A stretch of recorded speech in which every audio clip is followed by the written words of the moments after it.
नमस्कार, पंचतंत्र देख रहे हैं आप। आपके साथ मैं हूं दीपक व्यास। कोलकाता के आरजी कर मेडिकल कॉलेज में एक रेजिडेंट डॉक्टर के साथ हुई क्रूरता और उसकी निर्मम हत्या के बाद देश भर के डॉक्टर्स का गुस्सा उबाल पर है। राजस्थान के रेजिडेंट डॉक्टर्स ने भी आक्रोश जताते हुए इस घटना के बाद कार्य बहिष्कार किया। जयपुर और जोधपुर समेत कई शहरों के अस्पतालों में हुए इस कार्य बहिष्कार के बाद चिकित्सा व्यवस्थाएं चरमराती हुई भी नजर आई हैं। अस्पतालों के ओपीडी में मरीजों की लंबी कतारें लगी रही, जिसके कारण मरीज भी परेशान होते हुए नजर आए। ऐसे में आज पंचतंत्र में चर्चा इसी मुद्दे पर होगी कि क्या न्याय की मांग के लिए रेजिडेंट डॉक्टर्स का कार्य बहिष्कार और हड़ताल आखिर कितनी जायज है। क्या धरती के भगवान का ये कदम मरीजों की जान जोखिम में तो नहीं डाल रहा? इसी मुद्दे पर हम चर्चा करेंगे और हमारे साथ में कुछ खास मेहमान भी जुड़ेंगे। उनका तारुफ भी आपसे करवा देते हैं। हमारे साथ में जुड़ चुके हैं डॉक्टर रविंद्र चारण, जो कि अध्यक्ष हैं रेजिडेंट डॉक्टर्स एसोसिएशन जोधपुर के। साथ में शैलेंद्र गुर्जर, जो कि बीजेपी के प्रवक्ता हैं। साथ में अनुश्री जी, जो कि कांग्रेस पार्टी की प्रवक्ता। आप तीनों का बहुत स्वागत है। कुछ देर में हमारे साथ में डॉक्टर राजशेखर शर्मा भी जुड़ेंगे, जो कि प्रतिनिधि हैं Jaipur association of resident doctors के। बहुत स्वागत है आपका रविंद्र जी, शैलेंद्र जी और अनुश्री जी। और सबसे पहले मैं चर्चा की शुरुआत करना चाहूंगा यहाँ पर रविंद्र जी से। रविंद्र जी, यदि आपको मेरी आवाज मिल पा रही है तो मेरी सवाल आपसे यह है कि आप लोगों को धरती का भगवान यहां पर कहा जाता है और आप लोग इस तरीके से रूठ गए हैं, तो क्या मरीजों के साथ आप खिलवाड़ नहीं कर रहे हैं?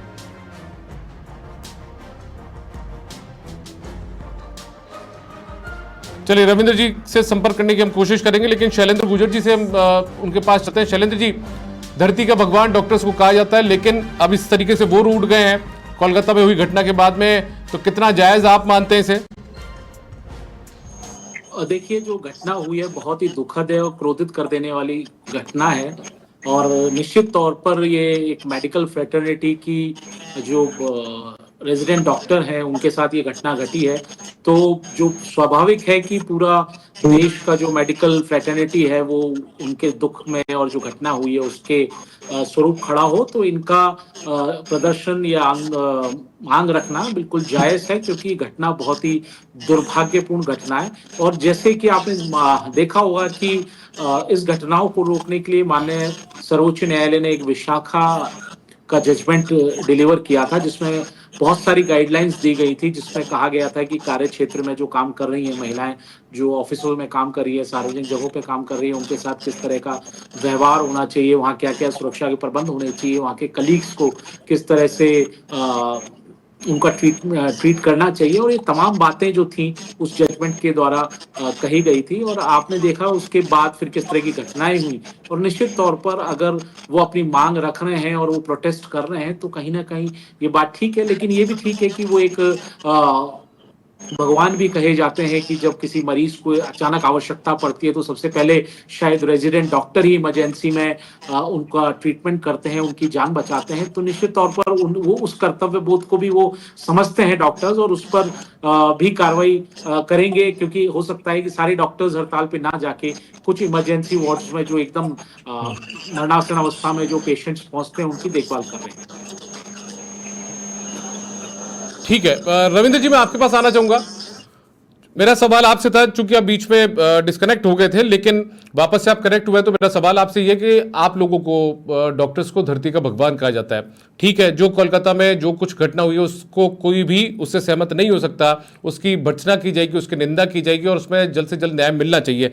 लेकिन सर, पूरे देश में बहुत सारे मरीज होते हैं जो आप लोगों के सहारे खुद का जीवन सुधारने की कोशिश में जुटे होते हैं। जब वो बीमार होते हैं, उन्हें उम्मीद होती है कि धरती के भगवान हमें संभाल लेंगे, लेकिन आप लोग जब हड़ताल पर चले जाते हैं तो उनके साथ में बहुत नाइंसाफ़ी हो जाती है। सर, पीड़ा उन्हें बहुत काफ़ी होती है। सर, बात आपकी ठीक है, मैं उसके लिए मना नहीं कर रहा, पर बात यह है सर कि डॉक्टरों पर आए दिन जो हमले होते हैं और आए दिन ओपीडी वगैरह में उनके साथ मारपीट होती है, तो उन सब घटनाओं को देखते हुए हमने कई बार इस चीज़ के लिए सरकार को अवगत भी कराया है, पर इसके लिए कोई अभी तक ठोस कानून नहीं बना है और ना ही कभी किसी पे ऐसी कार्रवाई हुई है जो एक मील का पत्थर साबित हो सके, जिसके चलते आगे इस प्रकार की घटना ना हो। और अभी जो बंगाल में घटना हुई है वो सच में बहुत ज़्यादा निंदनीय है।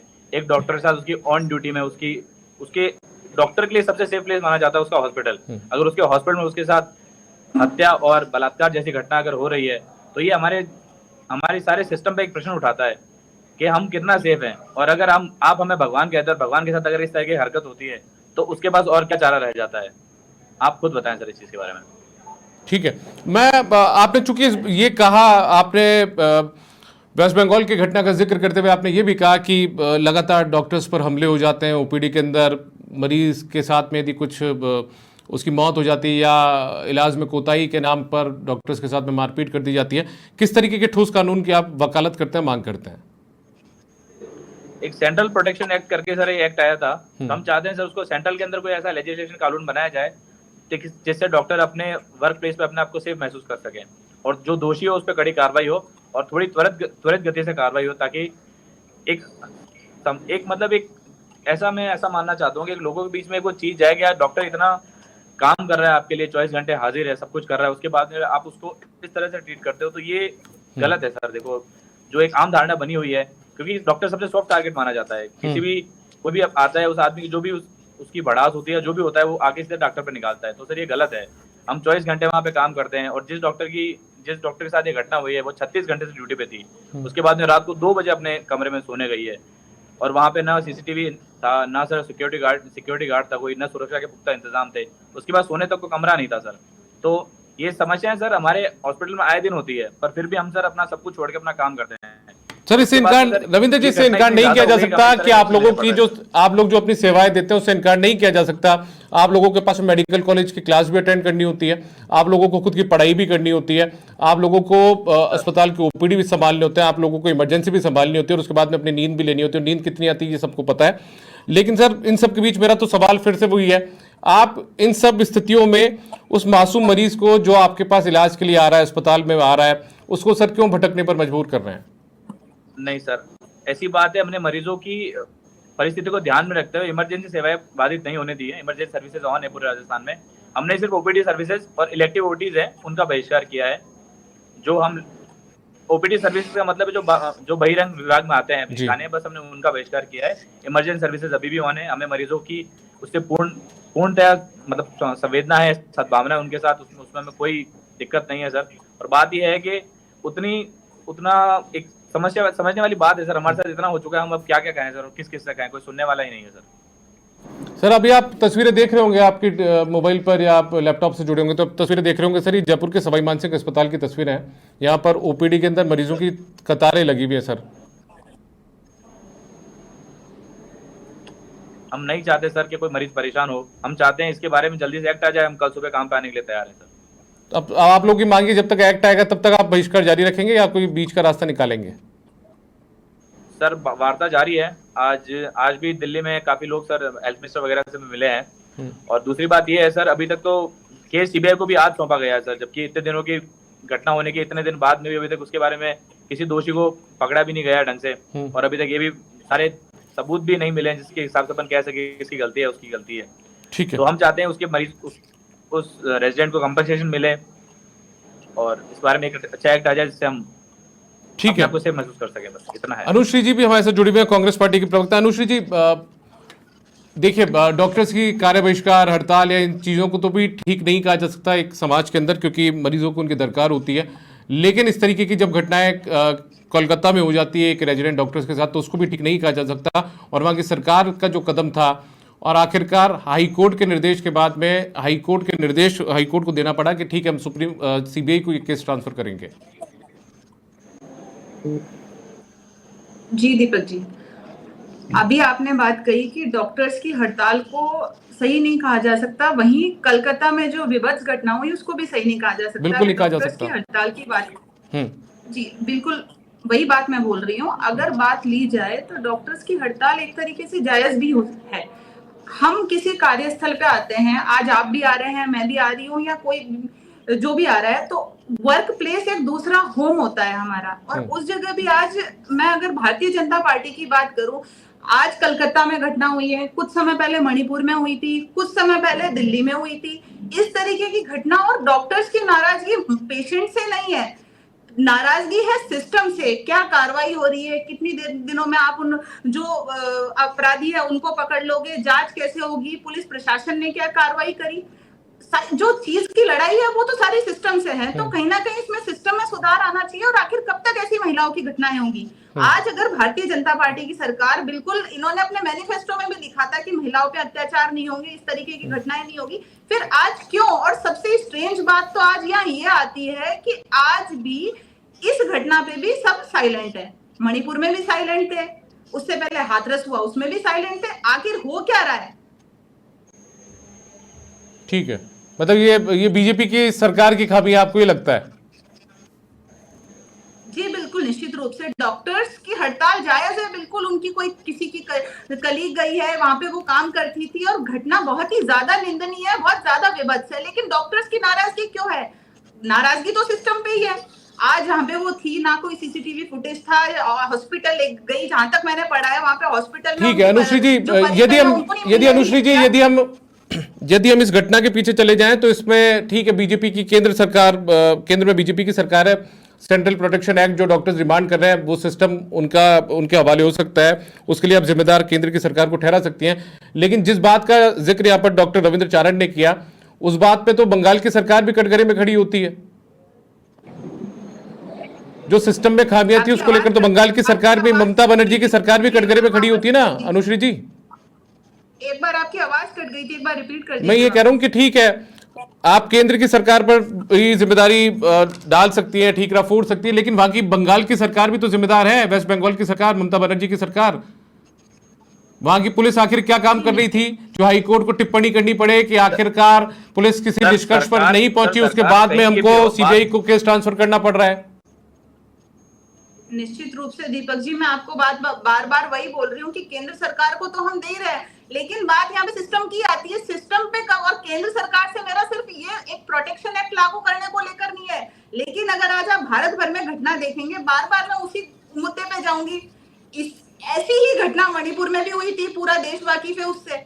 लेकिन आज भी केंद्र सरकार कोई इनिशिएटिव क्यों नहीं ले पाती है? क्यों मानसिकता नहीं बदल पाती है? आज अगर थर्ड टर्म की ये सरकार है तो क्यों ये कुछ नहीं कर पा रही है? ठीक है शैलेंद्र दवाई जी, कुल मिलाकर देखिए जिम्मेदारी आप लोगों पर आती है कि आप लोगों की सरकार सेंट्रल प्रोटेक्शन एक्ट नहीं लेकर आ पाई, डॉक्टर्स को सुरक्षा नहीं दे पाई, इन तमाम चीजों का ठीकरा आपकी केंद्र सरकार पर फोड़ते हुए यहां पर चाहे विपक्षी दल हो वो नजर आ रहे हैं। आपकी आवाज नहीं आ रही मेरे पास शैलेंद्र जी। दीपक जी देखिए, केंद्र में माननीय प्रधानमंत्री नरेंद्र मोदी जी के नेतृत्व में एनडीए की सरकार चल रही है, और निश्चित तौर पर हम बहुत संवेदनशील हैं और गंभीर है किसी भी इशू को लेकर, और हमने समय समय पे कई प्रावधान भी किए हैं, कानून भी बनाए। लेकिन मुझे लगता है मेरे विद्वान कांग्रेस प्रवक्ता को ये जानकारी नहीं है कि कानून का जो विषय है वो राज्य का विषय होता है, और राज्य ही उसमें कोई लॉ एंड ऑर्डर जो है वो राज्य का विषय, सब्जेक्ट उसका है, तो उनको उस पर पहले पहल करनी होती है, केंद्र बाद में आता है। अब वहां जो घटना घटी है वाकई लेकिन केंद्र के आने की स्थिति उत्पन्न हो सुन ले आप, पहले आप अपना ज्ञानवर्धन करें। मैं इस पे दीपक जी, मैं कोई यहाँ आरोप प्रत्यारोप लगाने नहीं आया हूँ। ये एक बहुत गंभीर विषय है। एक महिला रेजिडेंट डॉक्टर के साथ दरिद्रगी की गई है और उसका किस तरह से बलात्कार करके फिर मार दिया गया है, तो इस पे बहुत गंभीर चिंतन की विषय है। इस तरह के आरोप प्रत्यारोप में मैं नहीं जा रहा। मैं तो इनको ये बताने की कोशिश कर रहा था मेरे कांग्रेस प्रवक्ता को, लॉ एंड ऑर्डर का इशू जो होता है वो राज्य सरकार का होता है, केंद्र सरकार का नहीं होता। दूसरी बात, आप देखिए जब राजस्थान में माननीय भजनलाल सरकार आई तो हमने सबसे पहला काम यही किया कि हमारी बहन बेटियां किस तरह से सुरक्षित रहें, इसलिए हमने सारे थानों पर महिला डेस्क के लिए कह दिया कि व्यवस्था कर दी गई कि हर थाने में महिला डेस्क होनी चाहिए। हमने एंटी रोमियो स्क्वाड गठन किया, हर जिले में होना चाहिए, ताकि महिलाओं के प्रति जो कांग्रेस पार्टी की सरकार के समय 2 लाख से अधिक आपराधिक मामले दर्ज हुए थे वो कम हो सके।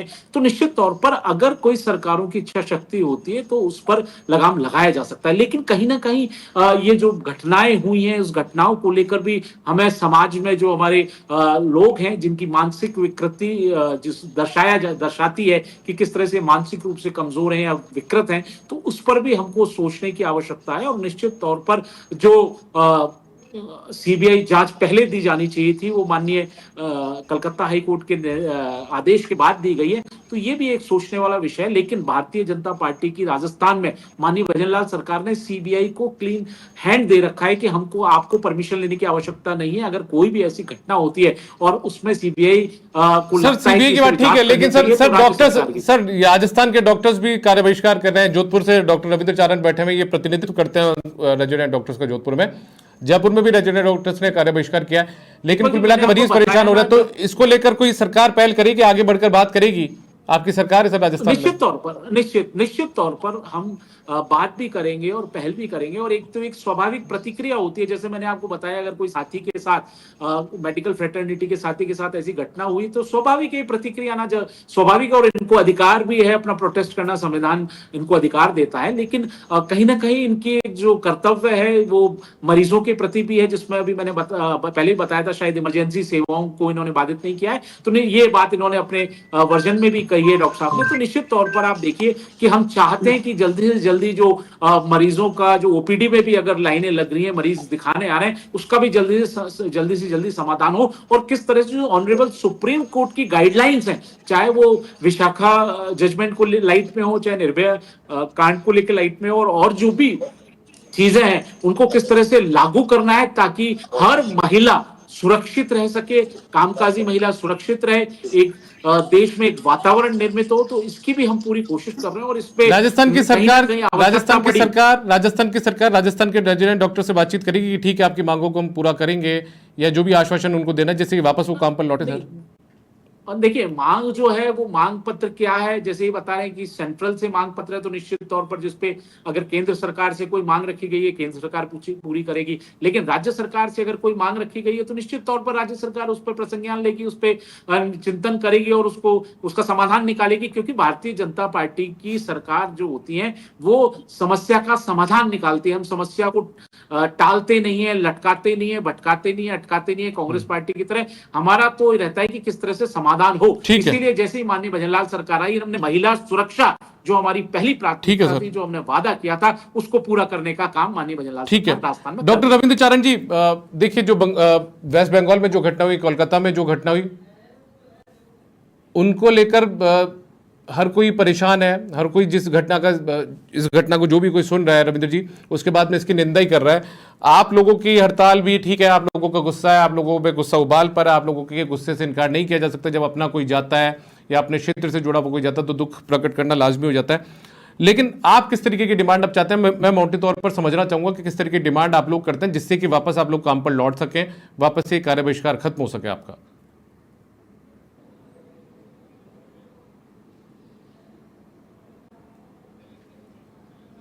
चलिए, रविंद्र जी से संपर्क हमारा टूट चुका है। एक बार मैं अनुश्री जी के पास चलूंगा। अनुश्री जी, अमूमन जब इस तरीके की घटनाएं होती है तो उसके बाद में कांग्रेस पार्टी भी उसका विरोध करती है। बंगाल में हुई घटना को लेकर क्या कांग्रेस पार्टी सड़कों पर उतरेगी अब?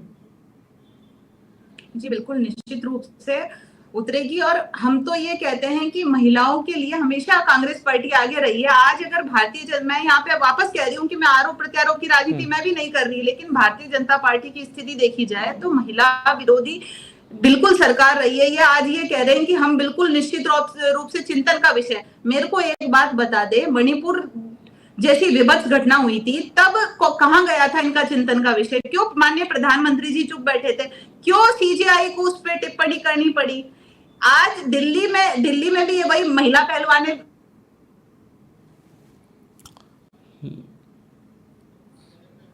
लगता है अनुश्री जी से भी संपर्क हमारा टूटा है। एक बार मैं शैलेंद्र जी के पास चलूंगा। शैलेंद्र जी, महिलाओं पर जो लगातार अत्याचार अपराध की घटनाएं सामने आ रही हैं सर, उसको लेकर एक पार पाना बड़ी चुनौती आप लोगों के लिए भी है, क्योंकि आप सरकार में, सवाल तो आप लोगों ऊपर भी उठेंगे, भले 8 महीने पहले आप सरकार में आए हो।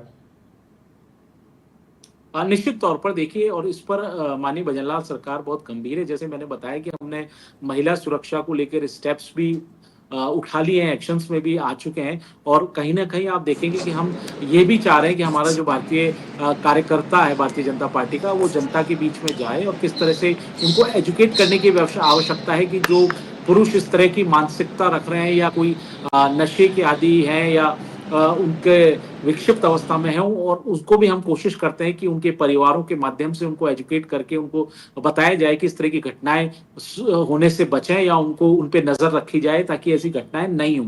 लेकिन जहां तक रही, आपने पूछा था कि मेरे कांग्रेस प्रवक्ता से कि भाई आप वहां तृणमूल कांग्रेस की सरकार है जो कि इंडिया अलायंस के साथ जुड़ी हुई है, कांग्रेस पार्टी उतरेगी क्या सड़कों पर? अब तक तो वो उतरी नहीं है। तो कांग्रेस पार्टी का तो चरित्र ही रहा है कि सिर्फ इन्होंने झूठ और फरेब की राजनीति की है, जनता को गुमराह कर सत्ताएं हासिल किए, फिर सत्ताओं में आने के बाद किस तरह से भ्रष्टाचार किया और देश के विरुद्ध काम किए, पूरी हिंदुस्तान की जनता जानती है। लेकिन माननीय भजनलाल सरकार ने जैसे ही आते ही हमने महिलाओं की सुरक्षा की दृष्टि से, क्योंकि पिछले 5 साल जो कांग्रेस पार्टी की गहलोत सरकार थी उसमें बेहताशा वृद्धि हो गई थी। किस तरह से आपने देखा एक भीलवाड़ा का बच्ची का रेप करके उसको काट के टुकड़े भट्टी में झोंक दिया गया, किस तरह से रेप करके एसिड डाल दिया जाता था, कुएं में फेंक दिया, बहुत सारी ऐसी विविध घटनाएं थी। लेकिन हमने कोशिश की कि इस घटनाओं को किस तरह से रोका जाए। हमने पुलिस को भी अलर्ट किया है, किस तरह से महिला डेस्क हम हर थाने में बनाई है और किस तरह से महिलाओं के प्रति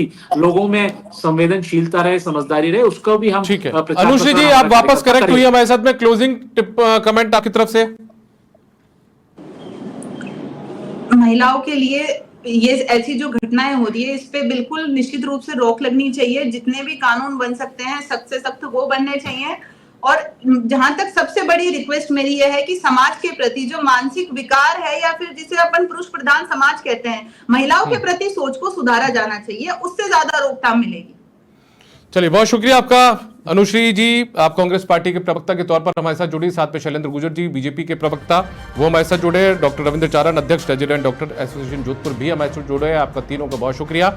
कुल मिलाकर देखिए हर सरकार के दौर में इस तरीके की घटनाएं होती है, लेकिन इन पर पार किस तरीके से पाई जाए ये अपने आप में बड़ी चुनौती का विषय है। लेकिन इस बीच हम राजस्थान के और देश के तमाम उन रेजिडेंट डॉक्टर से भी अपील करते हैं, समाचार प्रेस अपील करते हैं कि वो वापस काम पर लौटें। कोलकाता में एक रेजिडेंट डॉक्टर्स के साथ में जिस तरीके से घटना हुई, उसको शिकार बनाया गया, उसका मर्डर कर दिया गया, उसे कोई भी ठीक नहीं कह सकता। लेकिन इस बीच मरीज भी परेशान है और ऐसे में इन डॉक्टर्स को भी अपनी हड़ताल या कार्य बहिष्कार को छोड़कर ओपीडी में वापस लौटना चाहिए। फिलहाल पंचतंत्र इतना ही, इजाजत दीजिए।